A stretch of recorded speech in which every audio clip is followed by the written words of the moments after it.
I found out my husband went on a secret 15-day trip with the woman he calls his work wife. When he came home, I asked one simple question that wiped the smile off his face. Do you know what illness she has? He rushed to the doctor, but the truth was already waiting for him. Do you know what illness she has? Those words came out of my mouth so calmly, so casually, like I was asking about the weather or what he wanted for dinner, but the moment they hit the air between us, I watched my husband's face drain of color. His laptop bag slipped from his shoulder and crashed onto our hardwood floor. His hand went to his throat like he couldn't breathe. What the word came out strangled, barely a whisper. Before we continue, if you believe that betrayal deserves consequences and truth deserves to be told, please consider subscribing. It's free and helps us reach more people who need to hear stories like this. Now let's see how this revenge unfolds. I kept my voice steady. Clinical Hazel. The illness, I'm assuming she told you, given how much time you spent together in Key West these past 15 days. Mila wasn't in Miami for business like he told me. He was in Key West with the woman he called his work wife.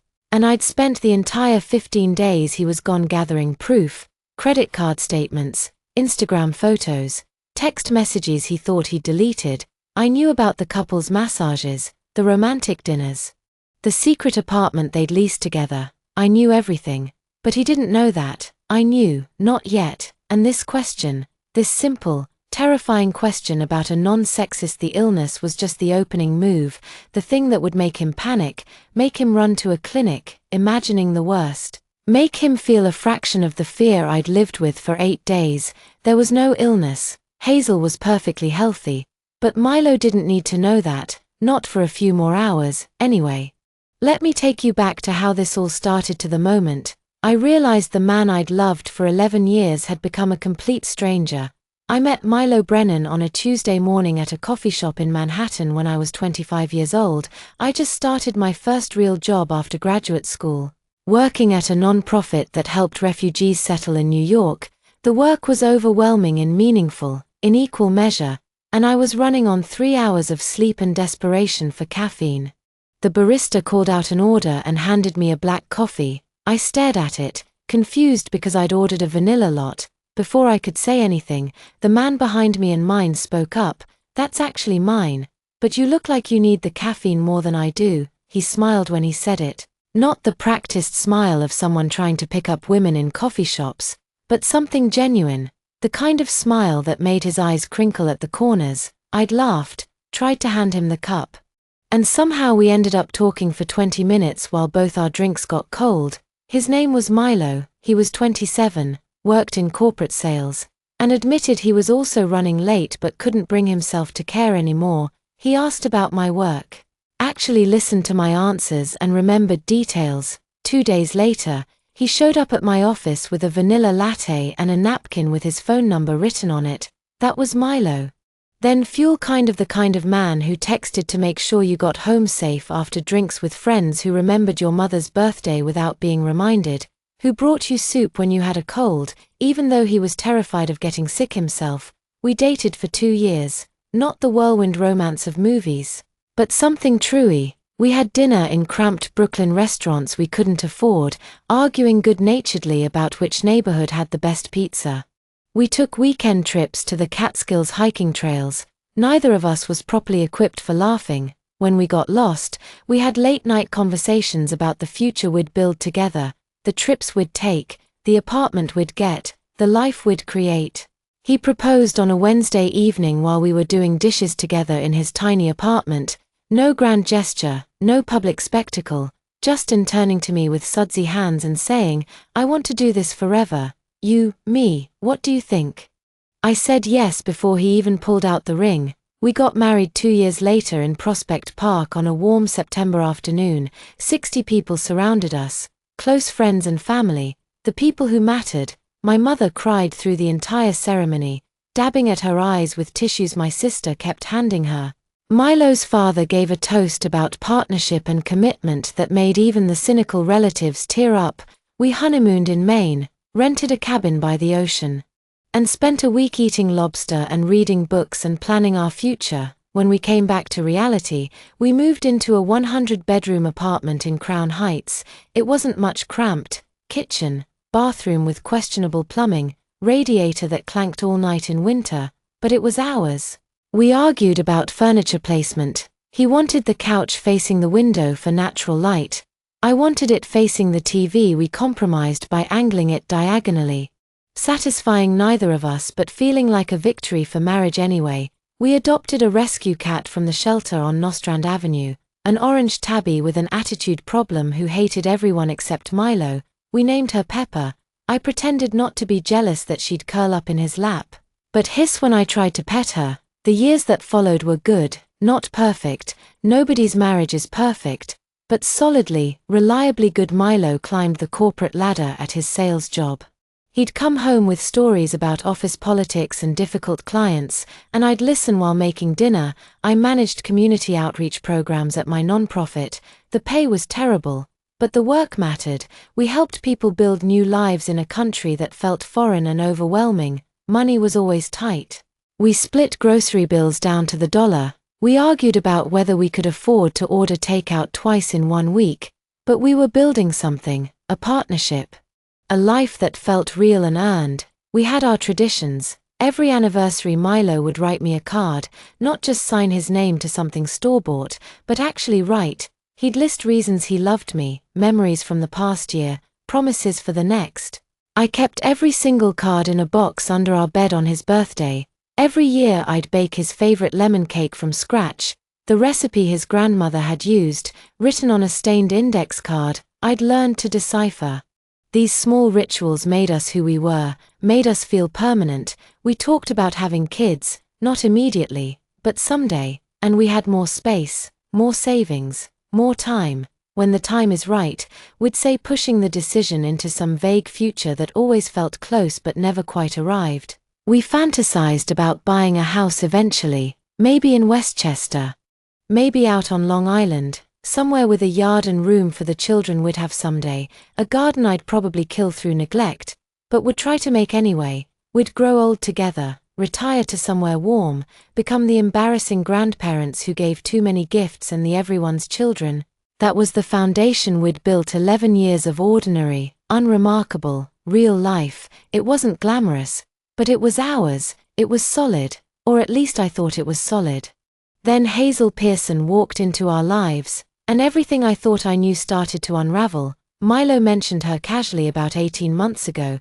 New account manager started today. Hazel, she seems really sharp. I'd said something like that's nice and continued chopping vegetables for dinner. It wasn't notable. People got new co-workers all the time. But gradually over the following weeks and months, her name appeared more frequently in his stories. Hazel said something hilarious in the team meeting.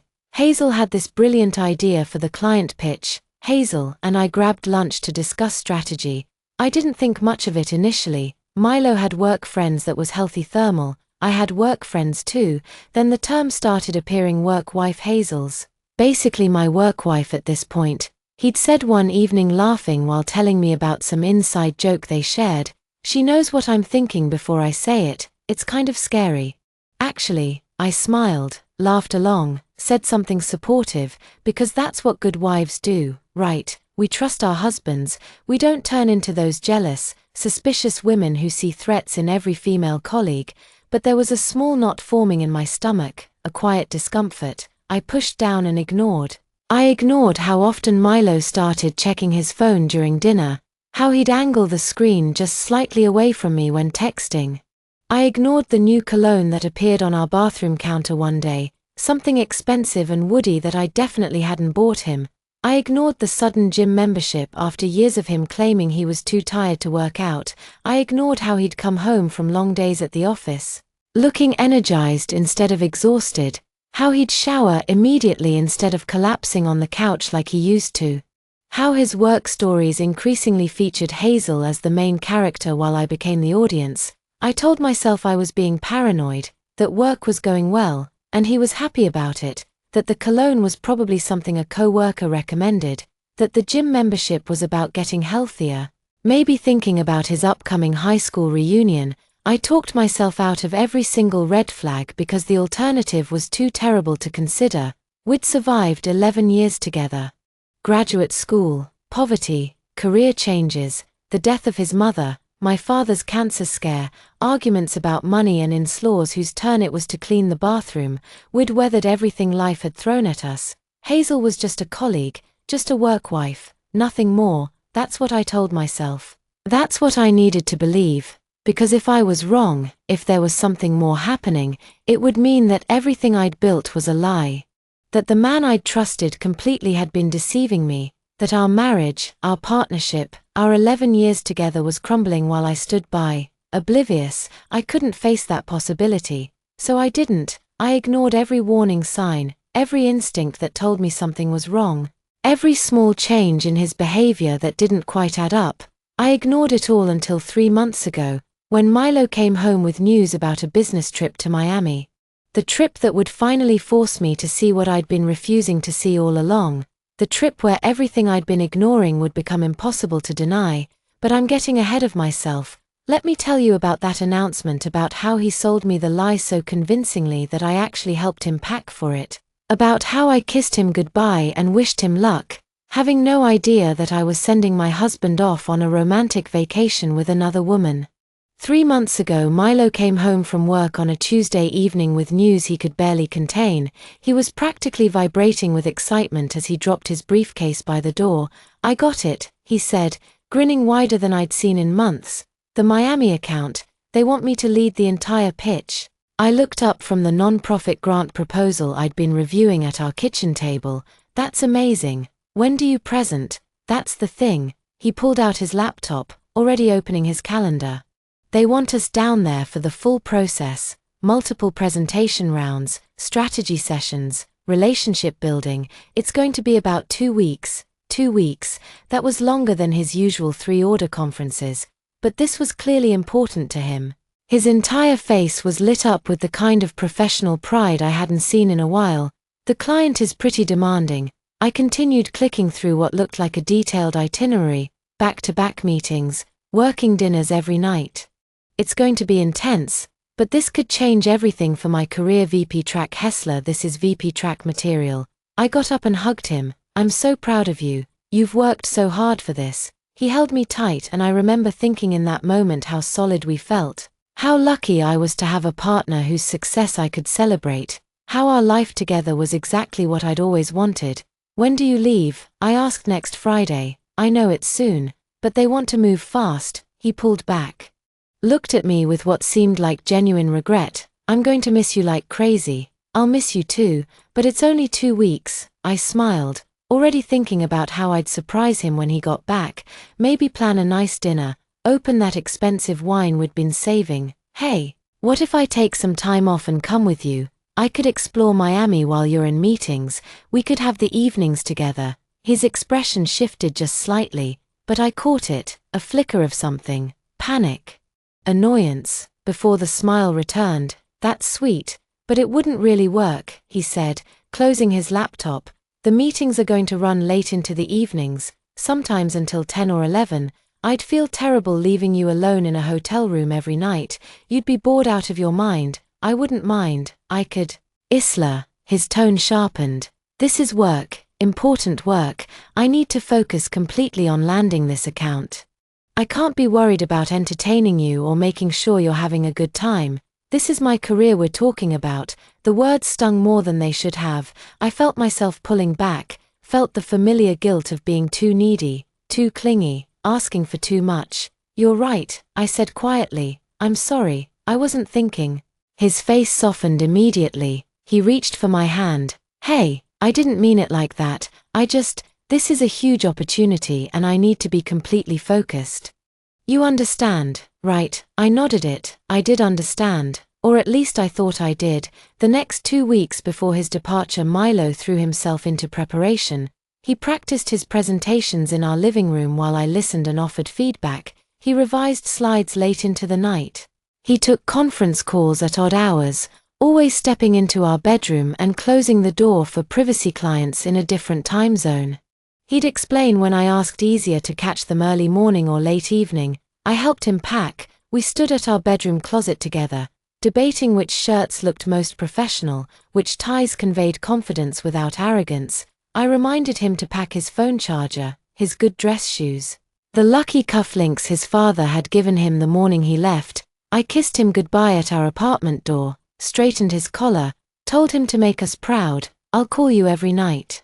He promised, hugging me tight. Even if it's late, I'll be waiting, I said. He rolled his suitcase down our hallway and disappeared into the elevator. I stood in our doorway, watching until the doors closed, then went back inside to what I thought would be a routine. 2 weeks alone. The first 3 days he kept his promise. He called every evening, around 9 or 10 brief conversations. He sounded tired, distracted. The meetings were exhausting. The client was demanding. Everything was more complicated than expected. How's the hotel? I'd ask, trying to keep him talking, trying to maintain connection across the distance. Fine. Standard business hotel. Nothing special. His answers were clipped like he was eager to end the conversation. Listen, I should get to bed early. Meeting tomorrow. By the 4th day, the calls stopped. Text messages replaced them. Too exhausted to talk. Meetings ran until midnight. Love you ***. Client dinner went late, heading to bed, talk tomorrow. Something felt wrong. A quiet uneasy I couldn't name but couldn't shake. I told myself I was being paranoid. He was working hard, of course. He was tired, of course. Business trips were exhausting. But that unease grew. On day 5. I did something I'd never done before. Something that would have felt like a violation of trust if our marriage had been what I thought it was. I called the Marriott downtown Miami. The hotel he'd mentioned offhandedly in one of our brief conversations. Good afternoon, Marriott downtown Miami. The receptionist answered cheerfully. How can I help you? Hi, yes, I need to be connected to my husband's room. Milo Brennan. Oh, the sound of typing. Another pause, longer this time. I'm sorry, we don't have a guest by that name currently. Checked in. My stomach dropped. Can you check again? Milo Brennan. He would have checked in last Friday. More typing. No, I'm showing no reservation under that name for the past week. I thanked her and hung up, my hands shaking. Maybe I gotten the hotel name wrong. Maybe he'd said a different Marriott. I called back actually. Which Marriott location is this? Downtown Miami. Would you like me to transfer you to one of our other Miami locations? I had her check 3 other Marriotts in the Miami area. Muffin. No Milo Brennan at any of them. That night I couldn't sleep. I lay in our bed staring at the ceiling, trying to come up with innocent explanations. Maybe his company had booked the room under a corporate account. Maybe it was under someone else's name for business reasons. Maybe I was remembering wrong about which hotel chain he'd mentioned. But the unease had become something sharper, something that felt like dread. I got up at 2 in the morning and opened my laptop, logged into our joint credit card account, the one we used for everything: groceries, utilities, shared expenses. The one that would show charges from his business trip, since he sometimes had to pay up front and expense things later. I pulled up the transactions from the past 5 days and there they were, charges from Florida, but not from Miami, from Key West. I stared at the screen, reading each transaction 3, 4, 5 times, hoping I was misunderstanding, hoping there was some explanation that made sense. Louise Backyard, Key West, Florida, $187. Blue Heaven, Key West, Florida, $143. Sunset Water Sports, Key West, Florida, $220. The Marker Resort, Key West, Florida, $480. I clicked on the Marker Resort charge, my hands trembling so badly I could barely control the mouse. The merchant description read romance package, couples massage, and champagne. The words blurred, my vision tunneled. I couldn't breathe. My husband wasn't in Miami on a business trip. He was in Key West. He'd lied about where he was going. He'd lied about what he was doing. And he was spending our joint money on romantic couples activities. I knew even before I let myself think it consciously. I knew Hazel, his work wife, the woman whose name had been appearing in his stories with increasing frequency for 18 months, the woman he claimed to have a connection with, the woman he'd been texting. At midnight, I sat at our kitchen table in the dark, staring at those credit card charges, and felt something inside me break, or maybe it was the opposite. Maybe something that had been cracking for months finally shattered completely, and what was left was clarity, cold, sharp, devastating clarity. My marriage was a lie. My husband was in Key West with another woman, and I'd been sitting here like a fool, trusting him, helping him pack for his romantic vacation, kissing him goodbye, and wishing him luck. The humiliation was suffocating, the betrayal was crushing, but underneath those emotions, something else was building. Something harder and colder. I opened a new spreadsheet, started documenting every chart, date, location, amount, merchant name, creating evidence, building a case, because if Milo thought he was going to get away with this, if he thought he could come home and continue lying to my face, he was wrong.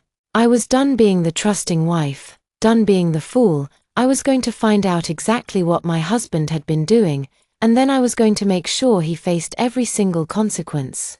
I spent the next 2 days gathering more evidence, not just credit card statements and Instagram photos, but everything. I recovered deleted text messages from our shared iCloud account, a feature Milo had apparently forgotten existed, when he thought he was being careful.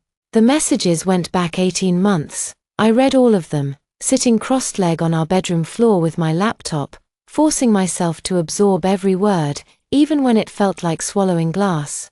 The early texts were innocent enough: work coordination, meeting times, client strategy discussions, but around month 3, something shifted.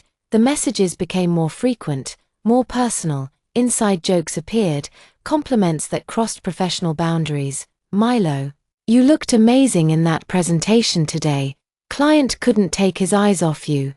Hazel, stop, you're the one who killed it. We make a good team. Milo, the best team by month 6. They were texting at midnight at 6 in the morning during times when Milo was supposedly asleep beside me in our bed. The progression was mapped out in digital timestamps. The slow slide from colleagues to something else entirely, but it was the messages from 2 months ago that destroyed me, the ones where they planned the trip. Hazel can't wait for Miami, 2 weeks of justice. Milo. I know I hate lying to a law, but she'd never understand Hazel. What she doesn't know won't hurt her. Besides, you said the marriage has been dead for years anyway. Dead for years. I sat there staring at those words until they stopped making sense as language and became just shapes on a screen. Dead for years. Our marriage. The partnership, I thought, was solid. The life we'd built together. We'd celebrated our anniversary 3 months ago. He'd stood up at dinner with tears in his eyes and talked about how grateful he was for me, for us, for everything we'd created together. He'd listed specific moments from the past year, trips we'd taken, quiet mornings making coffee, arguments we'd worked through. He'd made everyone at the restaurant table cry with how sincere he sounded. And apparently the entire time he'd been telling Hazel our marriage was dead. I screenshot every message, organized them chronologically, backed them up to 3 different cloud services. Then I sat on our bedroom floor and cried until my throat was raw and my eyes were swollen. When I was done crying, something strange happened. The grief didn't disappear, but it transformed into something else, something colder and sharper, something that felt like clarity. I wasn't going to fall apart. I wasn't going to confront him in tears and beg for explanations. I wasn't going to give him the satisfaction of seeing me destroyed. I was going to be strategic, calculated. I was going to make him feel exactly what I'd felt, and then I was going to make sure he faced every consequence he'd been so carefully avoiding. On day 7 of Milo's trip, the day I saw the Instagram photo, I'd been too shocked to think clearly. By day 8, I was planning. By day 9, I knew exactly what I'd do when he came home. The question about the illness came to me at 3 in the morning. On day 10, I was lying in bed, unable to sleep, thinking about how Milo must feel so safe right now, so confident that he'd gotten away with everything, that he could come home and slip back into his role as devoted husband, and I'd never be the wiser. He needed to feel unsafe, needed to feel the panic I'd felt scrolling through those credit card charges, needed to experience the consequences he hadn't anticipated. There was no illness. I knew that Hazel was perfectly healthy as far as I was aware, but Milo didn't know what I knew. And more importantly, he didn't know what I didn't know. One ambiguous question. That's all it would take. Let his guilty conscience and his imagination do the rest. I rehearsed it over and over, the timing, the exact wording that would be just vague enough to let him spiral by the time his key turned in our apartment lock. On day 15, I was ready. I'd cleaned the apartment until it's not every surface spotless, floors vacuumed, dishes done. I'd bought ingredients for his favorite dinner. The pasta dish with the complicated sauce that took 2 hours to make. I'd put on the blue dress he'd always said he loved, the one I wore on our anniversary. I was the picture of the devoted wife, the woman who'd waited patiently for her hard-working husband to return from his important business trip. God, I missed you, Milo said as he pushed through the door, dropping his duffel bag and reaching for me with arms that had probably held Hazel hours earlier. I hugged him back, let him hold me. Studied his face while he smiled. He looked different, not dramatically, but in small ways that added up. His hair was lighter, sun-bleached in a way that didn't happen in conference rooms. His skin had that bronze glow that comes from beach days, not fluorescent office lighting. There were new freckles scattered across his nose. His shoulders were relaxed in a way they never were after actual business trips. He looked like someone who just had the vacation of his life. How was it? I asked. Keeping my voice warm but not eager. Brutal, he sighed, running a hand through that sunstreaker hair. Back-to-back presentations, client dinners every night. I barely slept, but we landed the account so it was worth it. I nodded, made interested sounds, asked follow-up questions. Was the hotel nice? Standard business hotel, nothing special. You know how those places are. How was the weather in Miami? Hot, humid, classic Florida. He was already moving toward the bedroom with his suitcase. I need a shower. I feel disgusting from the flight. Every word out of his mouth was a lie, and he delivered them so smoothly, so confidently, like he'd had 15 days to practice his story and now he was performing it flawlessly. I followed him to the bedroom, watched him unpack. Watched him sort through clothes that smelled like ocean air and expensive resort laundry detergent. I'm sure Hazel was a big help with the presentation. I said casually, like I was making conversation. He froze. Just for a second, just long enough. His hand paused in the middle of pulling a shirt from his suitcase. His shoulders tensed, then he forced himself to relax, to keep moving, to act natural. Hazel, yeah, she did great. You know, her always prepared. Really pulled her bright, but his voice was too bright, too casual. The tone of someone working very hard to sound normal. I nodded slowly. I do know, that's why I was surprised when I found out the silence that followed was beautiful.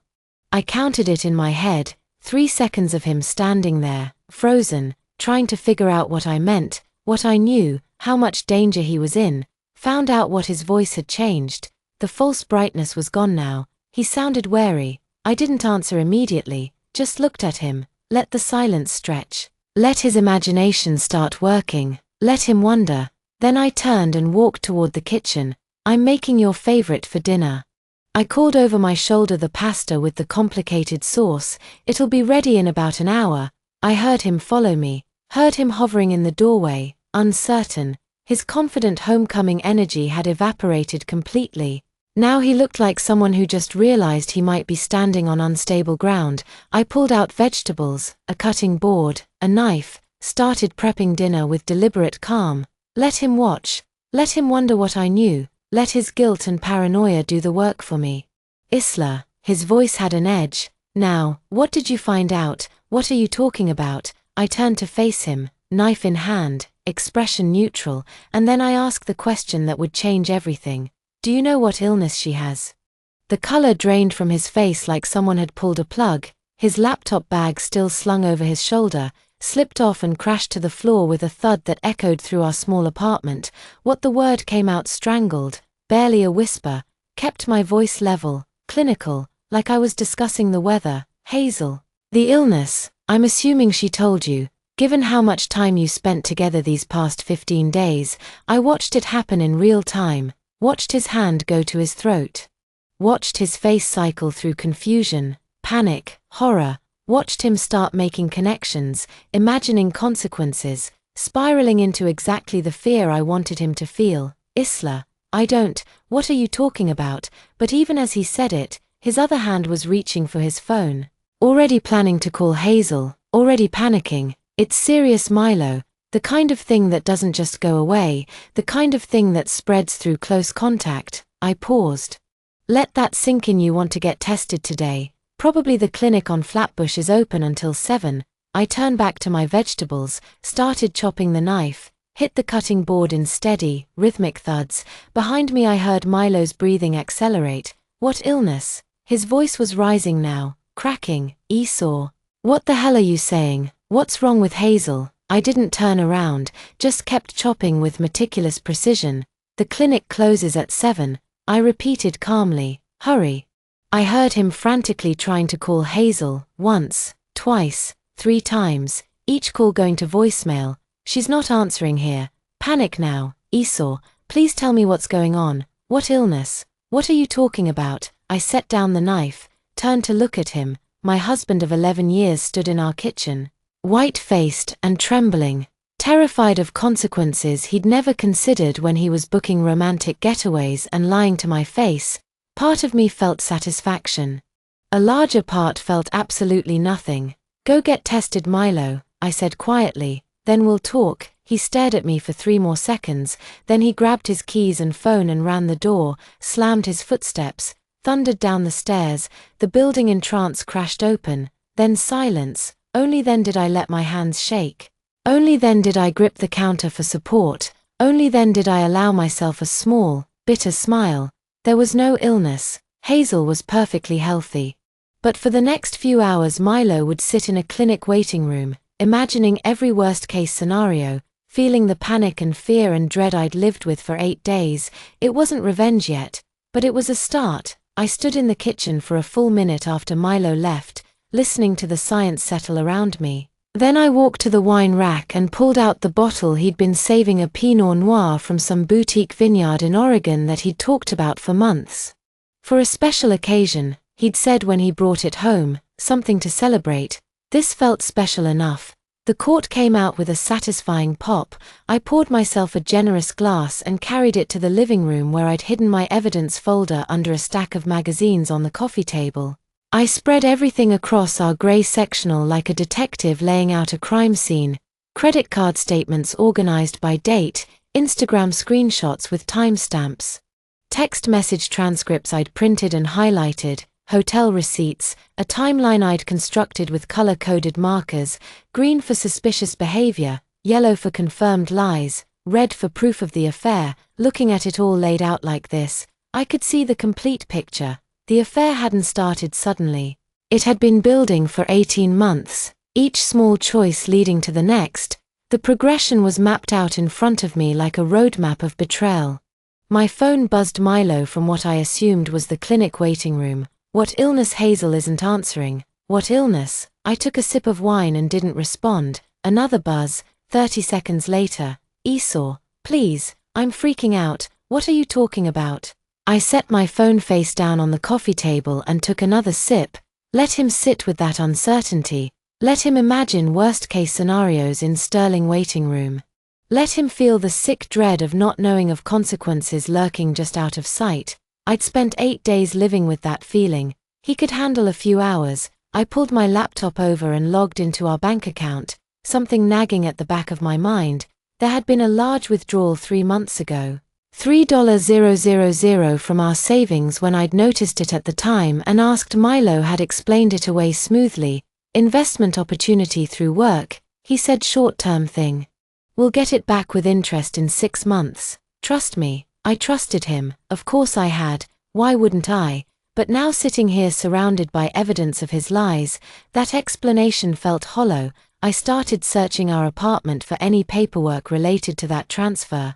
I found it in the bottom drawer of his desk, buried under old tax returns and expired insurance documents, a manila folder with Williamsburg apt written on the tab in his handwriting. Inside was a lease agreement. 2-bedroom apartment on North 6th Street in Williamsburg, prime location, probably expensive as hell, signed by Milo Brennan and Hazel Pearson, move-in date December 1st, 3 weeks from no security deposit, $6,000 first month's rent, $4,200 last month's rent, $4,200, that accounted for $14,400 of the missing money. I flipped through more papers, receipts from West Elm and CB2, they'd already ordered furniture, a grey sectional, not unlike the one I was currently sitting on. A reclaimed wood dining table, a bedroom set in what the receipt described as modern minimalist style, There were paint swatches stapled to one of the papers, pale blue for the living room, sage green for the bedroom. Someone, probably Hazel based on the handwriting, had written notes in the margins. This one calming and sophisticated. They hadn't just been having an affair, they'd been building a home together, choosing furniture, picking out paint colors, planning a life. The lease was for 2 years, with an option to renew 2 years. They'd committed to 2 years together. This wasn't a fling, this wasn't a mistake, this was a calculated exit strategy from our marriage and a planned entrance into a new life with her. I took photos of every page with shaking hands, added them to my evidence folder, backed everything up to the cloud. Then I poured another glass of wine because the first one wasn't doing its job anymore. My phone buzzed again. 3 times in rapid succession. They're running tests now, full panel. This is insane. Why won't you answer me? Hazel still isn't picking up what is going on. I ignored all of it and opened my laptop again.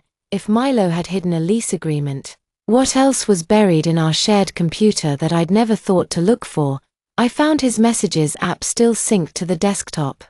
I'd already read his texts with Hazel, but I hadn't checked his conversations with anyone else. I started with his brother Ryan. Ryan had been at our apartment for dinner 2 weeks ago. He'd brought wine and told funny stories about his new job. He'd hugged me goodbye and told me to take care of myself.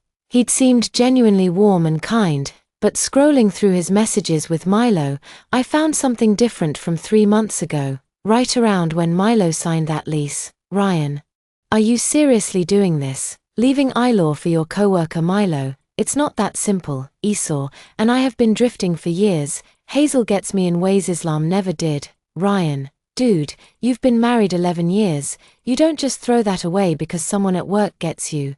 That's not how marriage works, Milo. I'm not throwing it away. It's already gone. I'm just making it official. Ryan, does Isla know any of this? Milo, not yet. I'll tell her after the holidays. No point ruining everyone's Christmas. Ryan, this is going to destroy her. Milo, she'll be fine eventually. People get divorced all the time. He's strong. She'll land on her feet. I stared at that last message. She'll be fine eventually, like I was some minor inconvenience, some obstacle to overcome on his path to happiness with Hazel. Rain knew Milo's brother had known for 3 months that my husband was planning to leave me, and he'd said nothing. He'd sat at our dinner table, eating the food I'd cooked, laughing at jokes, pretending everything was normal. Another betrayal to add to the collection. I kept scrolling, found messages to his parents from 2 months ago where he'd started laying groundwork. Milo, just wanted to give you guys a heads up that Isla and I have been having some problems. Nothing catastrophic, but have been tense. We might need some space to figure things out, setting up the narrative, making it seem mutual. Making it seem like our marriage had been failing gradually rather than being actively destroyed by his choices. I found messages to his coworker in a group chat. Co-worker, you and Hazel seem pretty close lately. Anything we should know about Milo? We're just friends, work friends. She's good at what she does and we collaborate well.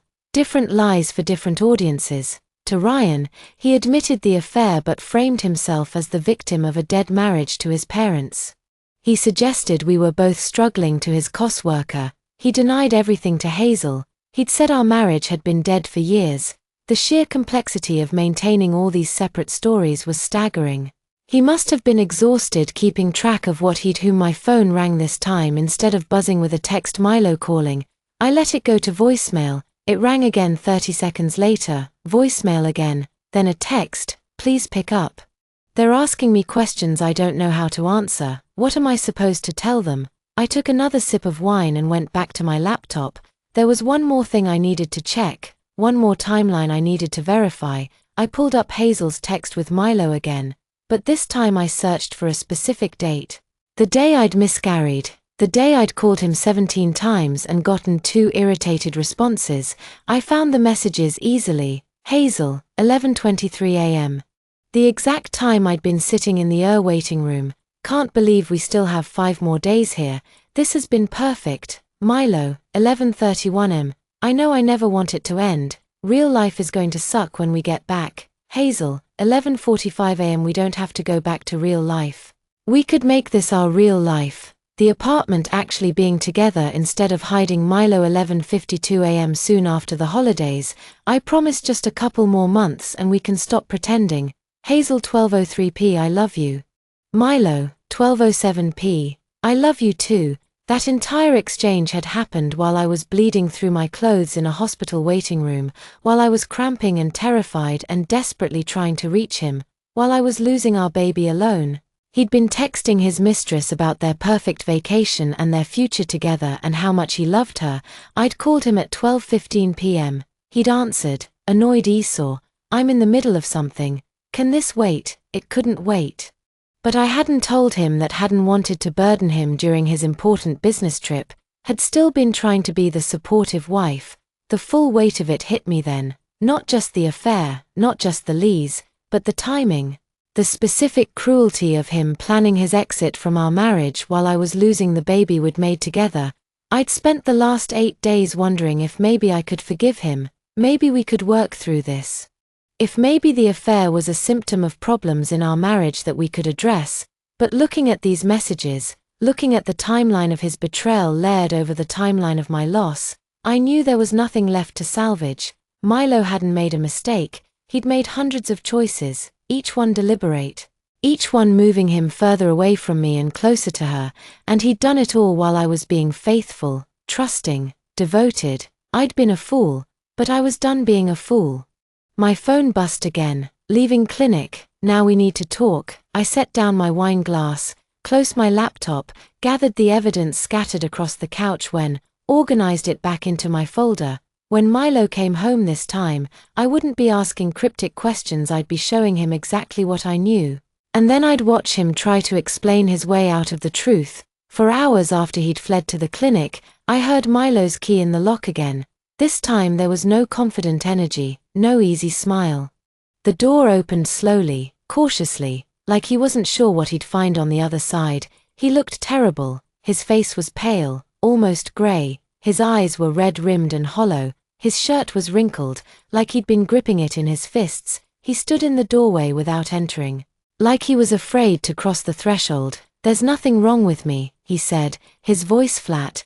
They ran every test, blood work, full STD panel, everything. I'm negative for everything.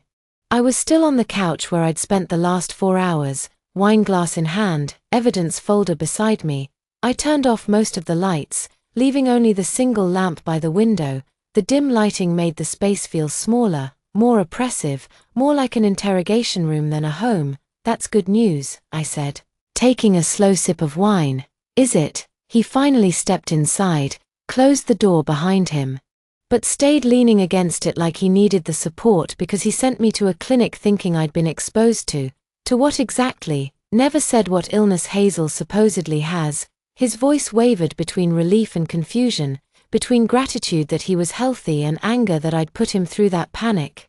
That's because Hazel doesn't have an illness, Milo. I set down my wine glass with deliberate care. She's perfectly healthy. As far as I know, the confusion on his face would have been funny if the situation weren't so devastating. I watched him try to process what I just said, watched the gears turning as he tried to understand. Then why? He started because I needed you to feel it. I cut him off. The panic, the fear, the sick dread of wondering what consequences are coming for choices you thought were consequence-free. I leaned forward slightly. I needed you to sit in that clinic waiting room and imagine the worst. Because that's what I've been doing for the last 8 days. 8 days. He moved away from the door, took a few tentative steps toward me, then stopped. Isla, what are you talking about? What happened 8 days ago? His voice had shifted to that placating tone he used when he was trying to smooth things over.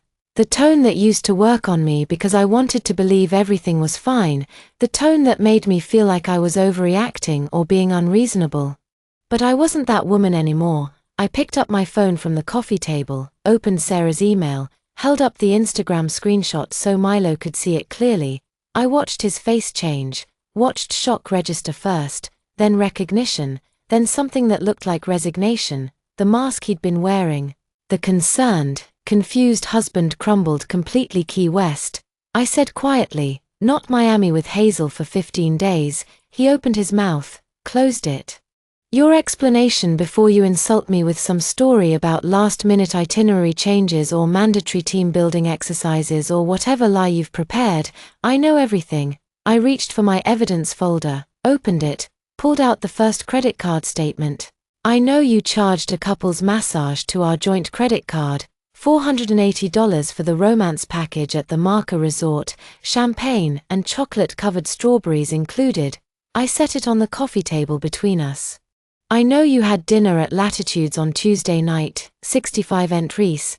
They're famous for engagement proposals there, very romantic. I pulled out another document. I know you texted Hazel at 11:47 p.m. saying can't sleep, come to my room. That was Wednesday night. You told me you had early meetings and had to get rest. Each piece of evidence landed between us like stones. I watched Milo's face go from pale to ashen. Watched him sink slowly into the armchair across from me like his legs couldn't hold him up anymore. I know you told her our marriage has been dead for years. I pulled out the printed text messages, which is fascinating because 3 months ago you were crying at our anniversary dinner. You stood up and gave that whole speech about how grateful you were for me, for us, for the life we'd built together. You made everyone at the table tear up. I set the papers down. So either you're an incredible actor or you're an incredible liar. Maybe both. Isla, his voice cracked. I'm not finished. I held up my hand again. There's more, and you're going to sit there and listen to all of it. He slumped further into the chair, defeated. Here's what really gets me, Milo. I leaned forward, made sure he was looking at me. Here's the part that I've been thinking about for 8 days straight that's kept me up every single night. I took a breath. This was the hardest part. The part that hurt the most 2 weeks before you left for your trip. I took a pregnancy test in our bathroom while you were at work. My voice was steady but quiet. It was positive we were pregnant. After a year of talking about starting a family, of me researching fertility doctors, of planning for our future, it finally happened. Milo's face went from ashen to green. His hand gripped the arm rested so hard his knuckles went white. I was going to tell you that Friday I had it all planned. Your favorite dinner, sparkling cider, maybe a little pair of baby shoes as a hint. I swallowed hard, but Thursday night, you got that emergency call about Miami, said you had to leave the next morning, asked for a rain check on our Friday dinner. Isla, he whispered, I decided I'd wait and tell you when you got back. Make it even more special, a surprise for when you came home. I pulled out my phone, showed him my call log, but 5 days into your Key West vacation, I started bleeding, heavy, undeniable. His hand went to his mouth. I called you 17 times that afternoon, Milo, 17 times. You answered twice, both times annoyed that I was interrupting your critical meetings, both times asking if it could wait. I him the text between him and Hazel from that day, the one I found earlier. You want to know what you were doing while I was calling you, while I was bleeding and terrified and needed you. I read them aloud. Can't believe we still have 5 more days here. This has been perfect. That was Hazel at 11:23 a.m. You responded at 11:31. I know I never wanted to end. Real life is going to suck when we get back. Milo looked like he was going to be sick. I drove myself to the sat alone in the waiting room. Listened to a doctor I'd never met explain that I was miscarrying 8 weeks long. Nothing they could do. These things happen. My voice finally crashed. I came home to this empty apartment and grieved alone while you were getting couples massages and texting your mistress about how much you loved her. The silence that followed was absolute. Milo sat frozen in the chair, his face the color of chalk. There was a baby, he finally whispered. There isn't any more. I finished my wine in one long swallow, and you weren't here for any of it because you were too busy lying to my face and building a life with someone else. He started crying, crying, his shoulders shook, tears ran down his face. Isaac, I'm so sorry. God, I'm so sorry. If I'd known. If you'd told me you didn't know because you didn't answer your phone. My control finally snapped. You didn't know because you were too busy betraying me to care what was happening at home. I stood up, grabbed the lease agreement I'd found earlier, and threw it onto the coffee table between us. Let's talk about what you did know. Let's talk about this. Milo looked down at the papers, his face went even paler. A 2-bedroom apartment in Williamsburg, Lee, signed by you and Hazel Pearson, move-in date December 1st, 3 weeks from now, I counted off on my fingers security deposit. First and last month's rent furniture already ordered $30,000 from our savings account. Money you told me was a short-term investment that would come back with interest. I spread out all the papers, the leases, the furniture receipts, the paint swatches.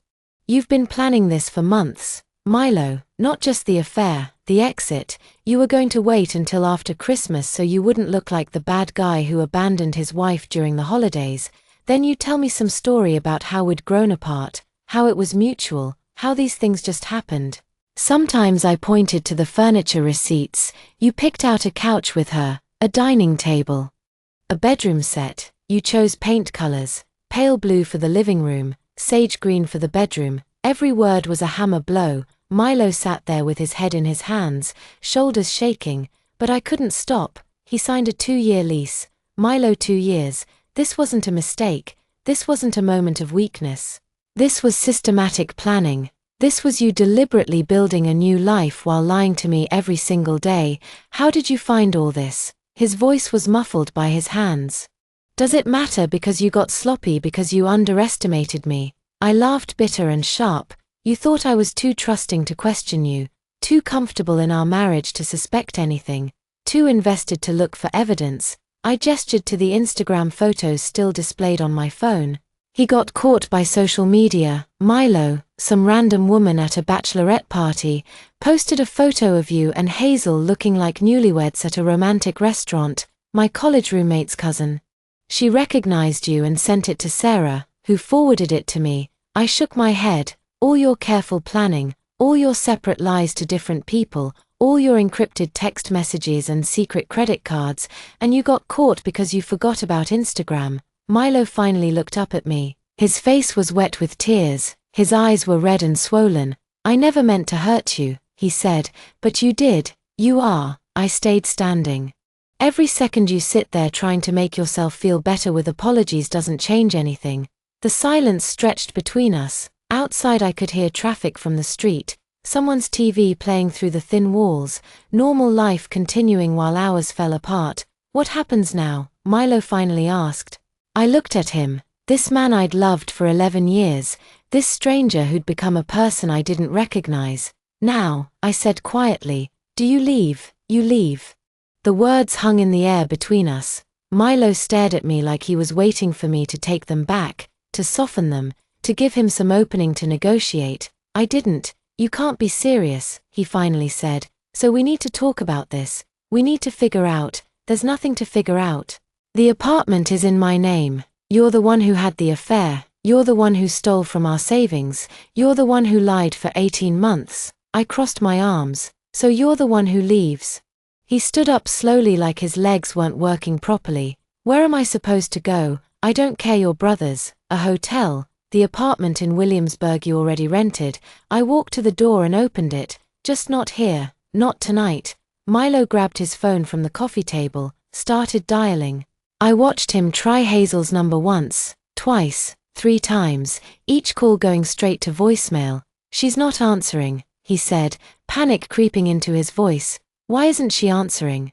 Maybe she's busy, I suggested, my tone flat. He tried again, and again. I counted 23 calls over the next hour while he paced our living room, each one going unanswered. He switched to texting, his thumbs flying across the screen. Something's wrong, he kept saying. Hazel always answers boys. Something must have happened. I almost laughed at the irony. The woman he'd destroyed our marriage for was now leaving him in the lurch, but I kept my face neutral and said nothing. Around midnight, when it became clear Hazel wasn't going to respond, Milo finally grabbed some clothes and left. I heard him on the phone in the hallway, calling his brother Ryan, asking if he could crash there for a few days. I locked the door behind him and stood in the sudden silence of the apartment. Our apartment, my apartment, now. Then I poured myself another glass of wine and waited. The next morning I woke to 17 missed calls from Milo. I ignored all of them and made coffee. Around 10. He showed up at the door. I didn't let him in, just stood in the doorway, blocking his entrance. Hazel's gone, he said. He looked like he hadn't slept. His eyes were bloodshot. his clothes wrinkled. She called in sick to work, indefinite leave. Her roommate said she packed up and left last night, just disappeared. Okay. I said, okay, that's all you have to say. His voice rose. Isla, she won't answer my calls, she won't respond to texts. I went to her apartment and her roommate said she seemed upset, said something about needing space, and just left. Where would she go? I sipped my coffee. I have no idea, Milo. She's your girlfriend. You should know her better than I do. Don't call her that. He ran his hands through his hair. It wasn't like that. Wasn't it? You signed a lease with her, picked out furniture, planned a life together. What would you call it? He had no answer for that. I need to come in, he said. Get more of my things. Fine. You have 10 minutes. I stepped aside. He moved through the apartment like a ghost gathering clothes, toiletries, his laptop. I watched him from the doorway, sipping my coffee, feeling nothing. I'm going to fix this, he said as he was leaving. I'm going to figure out what happened with Hazel and then I'm going to fix things with you with us. There is no us anymore, Milo. I started closing the door. The sooner you accept that, the easier this will be. What Milo didn't know, what I hadn't told him, was that I knew exactly where Hazel had gone, and I knew exactly why. On day 9 of Milo's trip, while I was deep into my investigation, I discovered something about Hazel that changed everything. Her social media profiles were set to private, but her husband's weren't. Marcus Whitaker, high school English teacher. His Instagram was public, filled with family photos. Hazel, Marcus, 2 little girls, maybe 7 and 9 years old, at the beach. At birthday parties, on camping trips. The most recent photo from 3 weeks ago showed them at a pumpkin patch. The caption read, "Full family time." So grateful for these 3. Hazel had a family, a husband, children. 2 little girls who called her mommy and had no idea their mother was planning to leave them for my husband. I'd stared at those photos for an hour, feeling sick. Those children, those innocent children who were about to have their lives destroyed. I'd agonized over what to do for a full day. It wasn't my place to blow up Hazel's life, wasn't my responsibility to tell her husband what she'd done. But the night thought about Marcus, about how he was being lied to, just like I was about how he deserved to know the truth before Hazel could spin her own version of events. I'd created an anonymous email account, attached every piece of evidence I had, the Instagram photos, the hotel receipt, the text messages between Hazel and Milo planning their future together. I titled the email simply, "I'm sorry you have to find out this way," and I'd sent it to Marcus's school email address, which was listed on the high school's website. 3 days after Milo came home, my phone rang from an unknown number. "Is this Isla Brennan?" The voice was male, hoarse, like he'd been crying. "Yes, who's this?" "Marcus Whitaker, Hazel's husband." He paused. "I think we need to talk about our spouses." We met at a small coffee shop in Brooklyn the next afternoon. I recognized him immediately from his Instagram photos, though he looked older now, tired. His eyes were kind but sad. "Thank you for meeting me," he said as we sat down with our coffees. "I know this must be strange, no stranger than anything else that's happened this week." He pulled out his phone. "Did you send me that email, the anonymous one?" I hesitated, then nodded. "I'm sorry, I know it wasn't my place, but don't apologize." He set his phone on the table between us. I needed to know, I deserved to know. He looked at me. "How long have you known about them?" 8 days. "You 4, he rubbed his face. "Hazel told me she was going to Florida for a girls' trip.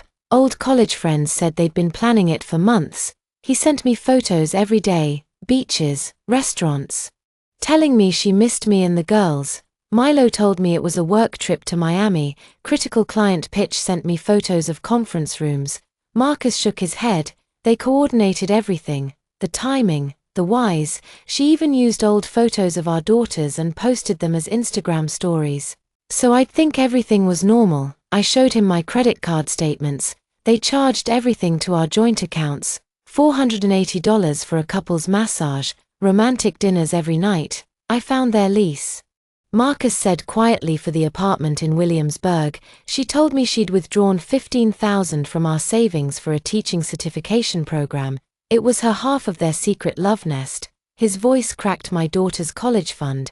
She stole from her own children." We sat in silence for a moment. "How old are your girls?" I asked, 7 and 9 Myra and Sophie. He showed me a photo on his phone, 2 beautiful little girls with gap-toothed smiles. They don't know yet, I haven't told them.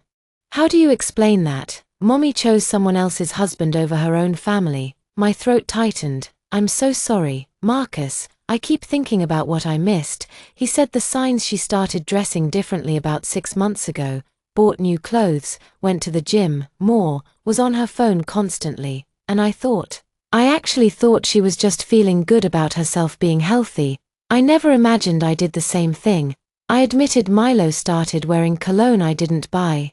Suddenly cared about his appearance, came home from long work days, energized instead of exhausted, and I told myself I was being paranoid, that I was being a jealous, suspicious wife for even wondering. We trusted them, Marcus said simply. That's not a flaw, that's what you're supposed to do in a marriage.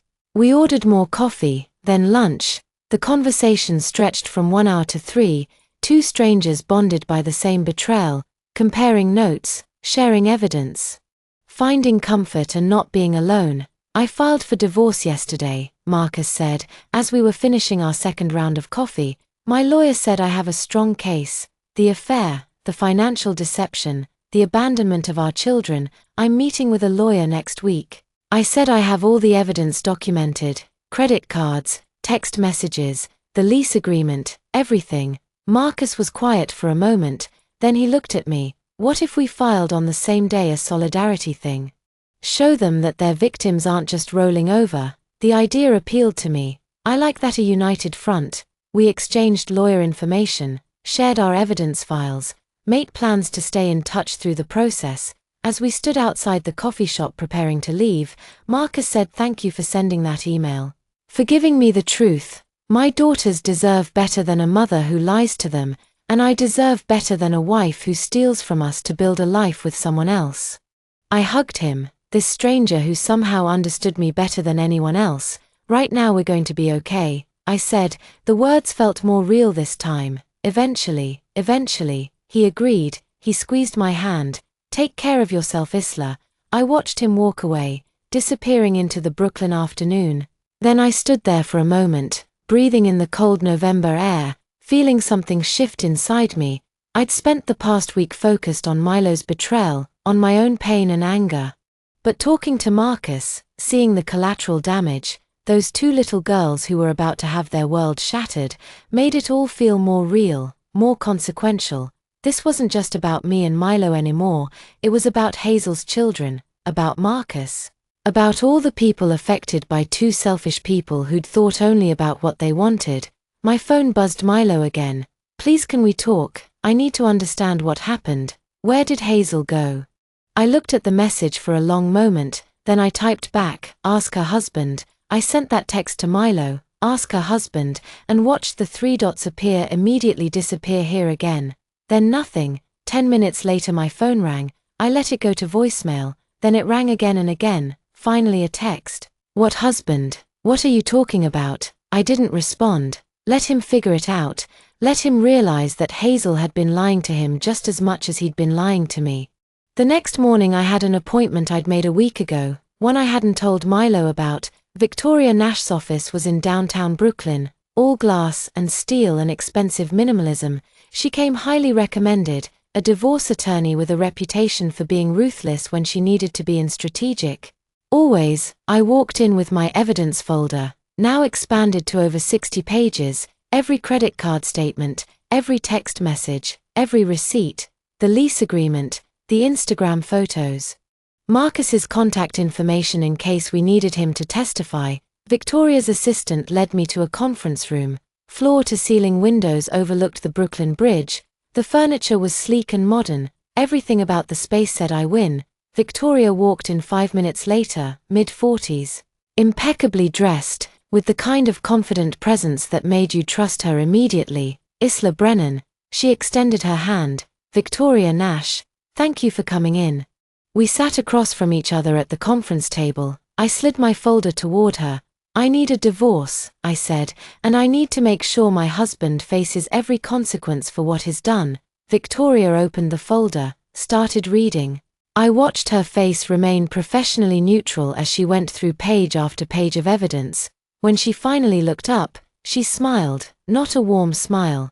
The smile of a predator who just spotted prey. "This is a divorce attorney's dream case," she said.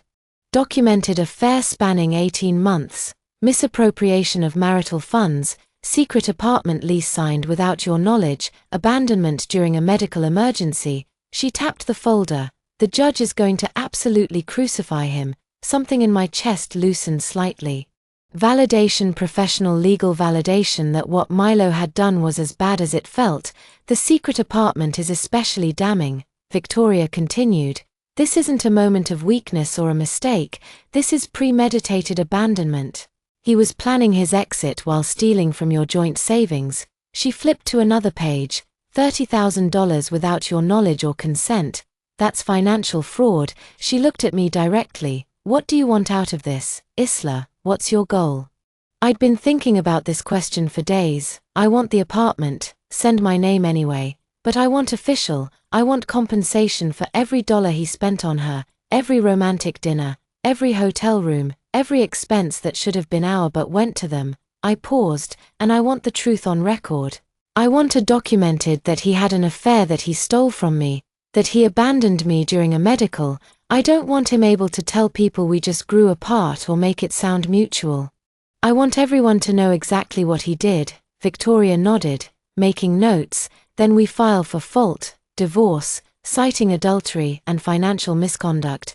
We document everything, every lie, every stolen dollar, every betrayal. We make it impossible for him to rewrite this story. How long will it take depends on whether he fights it. If he's smart and takes a settlement, maybe 6 to 8 weeks. If he forces us to trial," he shrugged, "could be 6 months. But given the evidence you have, I don't think he'll want a trial. Everything you've documented will become public record. His employer will see it, his family, everyone." Something about that felt right. Not revenge exactly, but justice, truth, accountability. "Let's file." I said the next 3 weeks were a blur of paperwork and strategy sessions. Victoria was thorough, methodical. She went through every document, crossover, references, everything, built the case like she was preparing for trial. Even though she thought we'd settle, always prepare for the worst, she told me, hope for settlement, plan for war. Milo tried everything to avoid. The lawyers showed up at the apartment at 7 in the morning before I left for work, looking disheveled and desperate. "Isla, please, we can work this out, we don't need lawyers. This doesn't have to get ugly." I stood in the doorway blocking his entrance. "It's already ugly, Milo. It got ugly when you lied to me for 18 months. When you stole our savings, when you left me alone during the miscarriage. I didn't know about the baby because you didn't answer your phone." My voice rose despite my attempt to stay calm. "You didn't know because you were too busy betraying me to care what was happening at home." His face crumpled. "If I'd known I would have come home, I would have been there. Would you?" I asked quietly. "Or would you have been annoyed that I was interrupting your romantic vacation?" You had no answer for that. When direct appeals didn't work, he went to my parents. That was a mistake. My father called me that evening, his voice tight with controlled fury. "Your mother and I just had a very interesting visit from Milo. I can imagine he stood in our living room and tried to blame you for his affair. Said you'd grown distant, said the marriage had problems, said you weren't giving him what he needed." My father paused. "I told him to get out of our house, Dad. No, Esau, I've known that boy for 11 years. I welcomed him into our family, I trusted him with my daughter, and he sat in my living room and tried to make you responsible for his choices." His voice cracked slightly. "Your mother and I support you 100%. Whatever you need, money, somewhere to stay, anything you tell us." My mother got on the phone. "When this is over, sweetheart, we're taking you on a trip somewhere beautiful, somewhere Milo has never been, somewhere you can start fresh." After they hung up, I sat in my apartment and cried. Not from sadness, but from gratitude, from the relief of being believed, being supported, not having to defend or explain or justify. 3 weeks after I'd first met with Victoria, she filed the divorce petition. The terms were brutal but fair. I kept the apartment, 70% of all marital assets. Full reimbursement for the $47,000 Milo had spent on Hazel over 18 months. Every dinner, every hotel, every couple's massage, all documented a statement acknowledging his adultery and financial misconduct.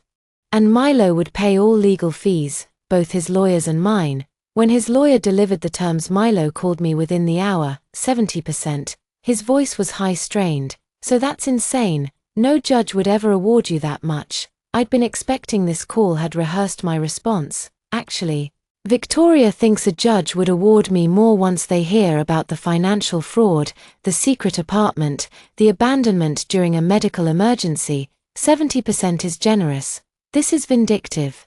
You're trying to punish me. I'm trying to be compensated for what you took from our marriage. If you'd rather go to trial and have all of this become public record, including testimony from Hazel's husband about how your affair destroyed his family and hurt his 2 young daughters, we can do that. Your choice.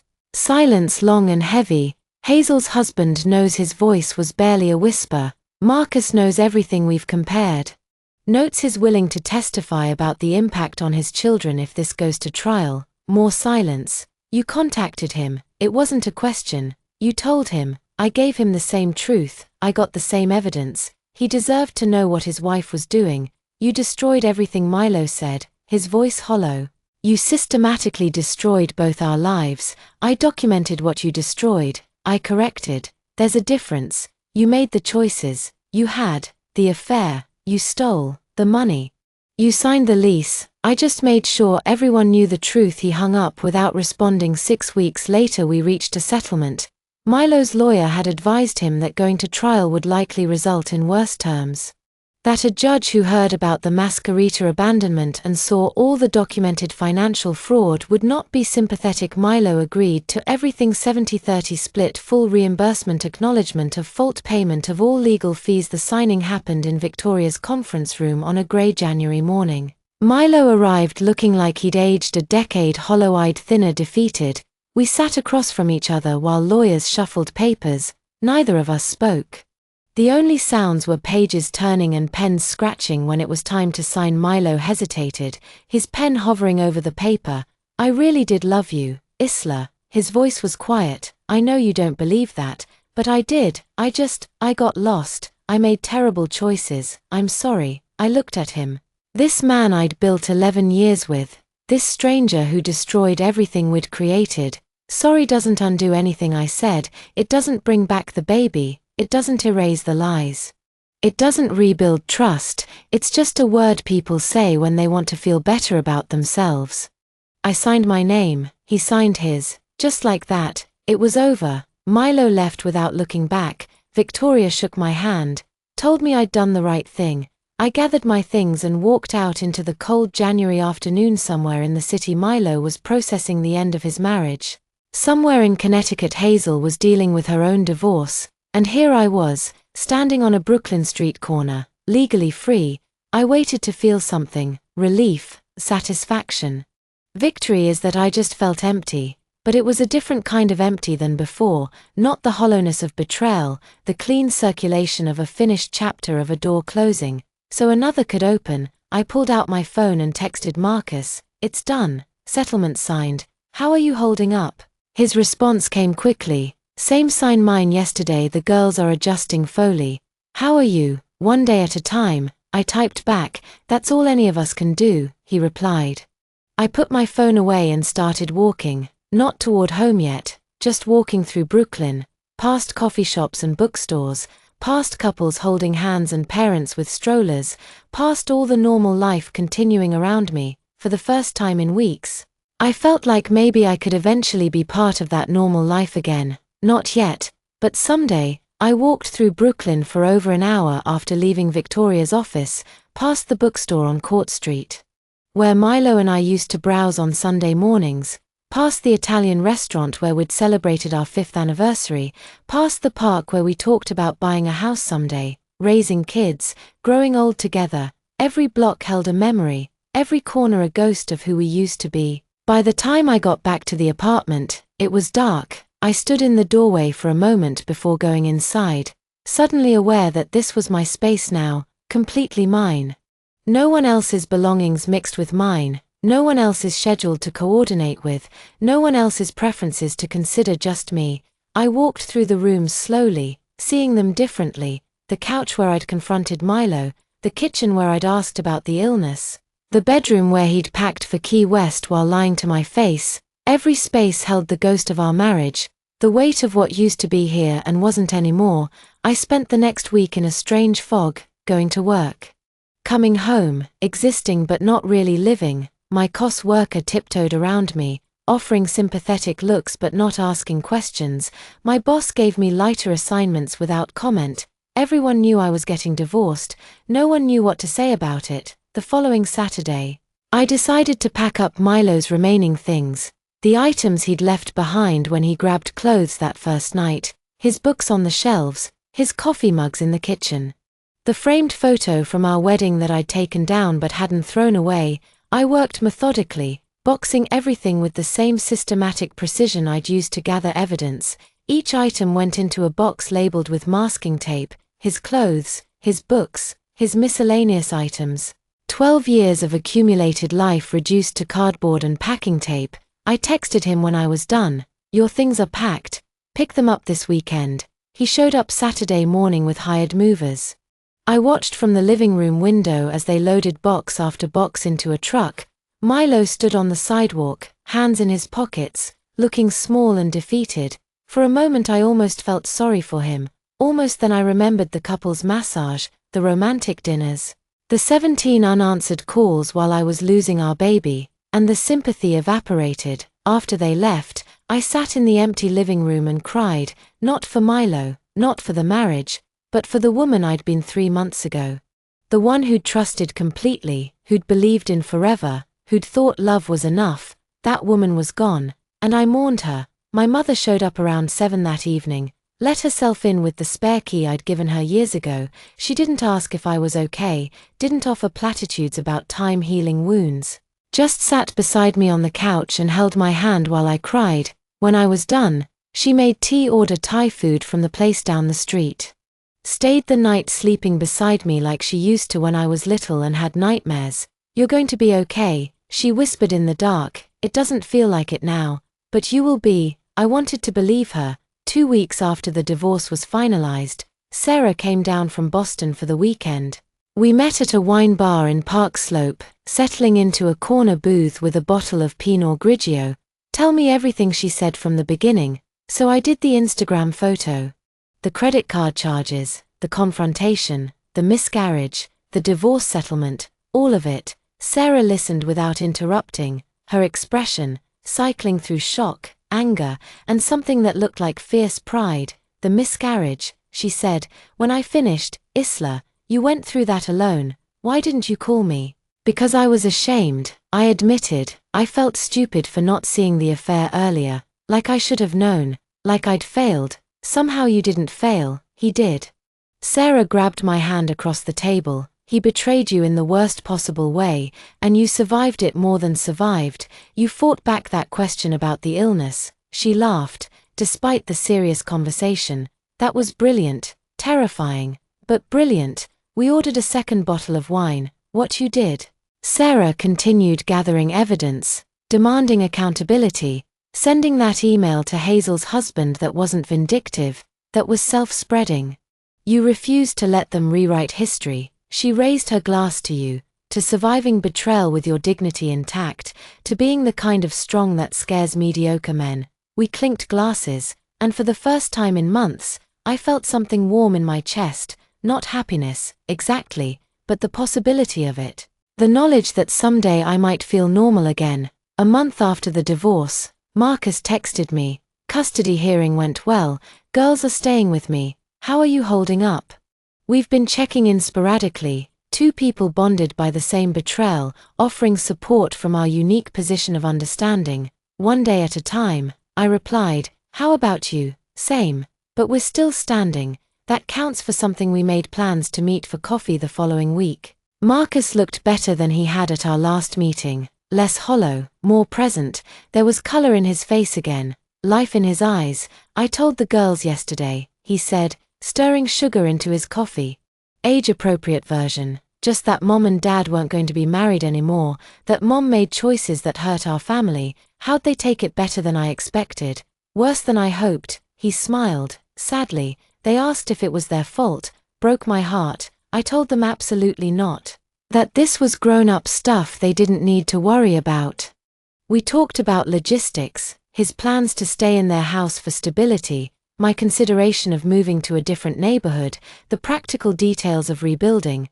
Have you heard from Milo? Marcus asked once. An email apologizing. I didn't respond. Hazel sent me 3 handwritten letters explaining her journey, how she found herself. He made air quotes. I burned them. I laughed. Actual laughter felt foreign but good. We're going to be okay, Marcus said as we were leaving. It doesn't feel like it most days, but I think we will be eventually. I agreed. On a cold February evening I stood at my living room window looking out at Brooklyn. The city stretched before me, millions of lights and millions of windows, each one a life, a story, some probably like mine, ending, rebuilding, surviving, others just beginning. The apartment felt different now. I'd rearranged furniture, painted the bedroom a soft gray, bought new curtains.